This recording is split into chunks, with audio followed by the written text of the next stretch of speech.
কিছুদিন আগে আমি আমার গ্রামের বাড়ি গিয়েছিলাম, সেখানে সজনে গাছ থেকে একদম টাটকা সজনে ফুল তুলে এনেছি।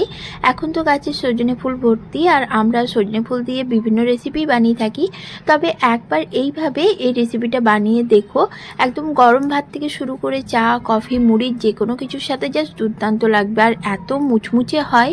তো প্রথমে ফুল আর কুঁড়িগুলো আমি খুব ভালোভাবে বেছে একটা বাটির মধ্যে নিয়ে নিচ্ছি। আর সজনে ফুল থেকে পাতা, ডাঁটা সব কিছু আমাদের স্বাস্থ্যের জন্য ভীষণ উপকার, তাই এই রেসিপিটা একবার বানিয়ে দেখো। আর হ্যাঁ, ফুলটা কিন্তু খুব ভালো করে ধুয়ে নিতে হবে। সেটা বাছার আগেও তোমরা ধুয়ে নিতে পারো, আবার চাইলে বাছার পরেও ধুয়ে নিতে পারো। তো আমি বাছার আগেই ধুয়ে নিয়েছিলাম, বাছার পরে ধুলে কিন্তু ফুলের জলটা খুব ভালো করে ঝরিয়ে নিতে হবে। তারপর এখানে দুটো মিডিয়াম সাইজের এভাবে লম্বা করে কুচি করে কেটে রাখা পেঁয়াজ দিয়ে দিলাম, আর দিয়ে দেবো হাফ কাপ মতো বেসন। আমি এখানে ছোলার বেসন নিয়েছি। আর হাফ কাপ দিয়ে দিলাম চালের গুঁড়ো। চালের গুঁড়ো না থাকলে তোমরা এখানে ময়দা অথবা কর্নফ্লাওয়ার ব্যবহার করতে পারো, তবে চালের গুঁড়োটা দিলে খেতে বেশি টেস্টি হয় আর খুব মুচমুচে হয়।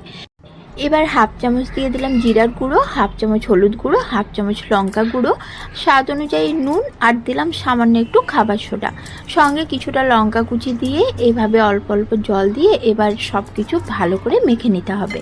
আর লঙ্কার পরিমাণ নিজেদের স্বাদ অনুযায়ী বাড়িয়ে অথবা কমিয়ে নেবে, তবে জলটা একবারে দিতে যেও না, তাহলে কিন্তু ব্যাটারটা পাতলা হয়ে যেতে পারে। তাই অল্প অল্প জল দিয়েই ব্যাটারটা মেখে নিতে হবে। দেখো, ঠিক এরকমই ঘনত্বের ব্যাটার তৈরি করতে হবে।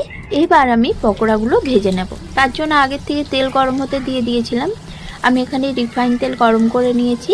এবার তেলের মধ্যে এক এক করে ঠিক এইভাবে পকোড়াগুলো দিয়ে দেব। আর গ্যাসের ফ্লেমটা মিডিয়ামে রাখতে হবে। 4-5 মিনিট উল্টে পাল্টে একটু ভেজে নিলেই দেখবে সজনে ফুলের পকোড়া একদম তৈরি। গরম ডাল ভাতের সাথে তো খেতে দারুণ লাগে, এছাড়াও চা, কফি, মুড়ি যে কোনো কিছুর সাথে তোমরা খেতে পারো। একবার বানিয়ে দেখো, দারুণ লাগবে।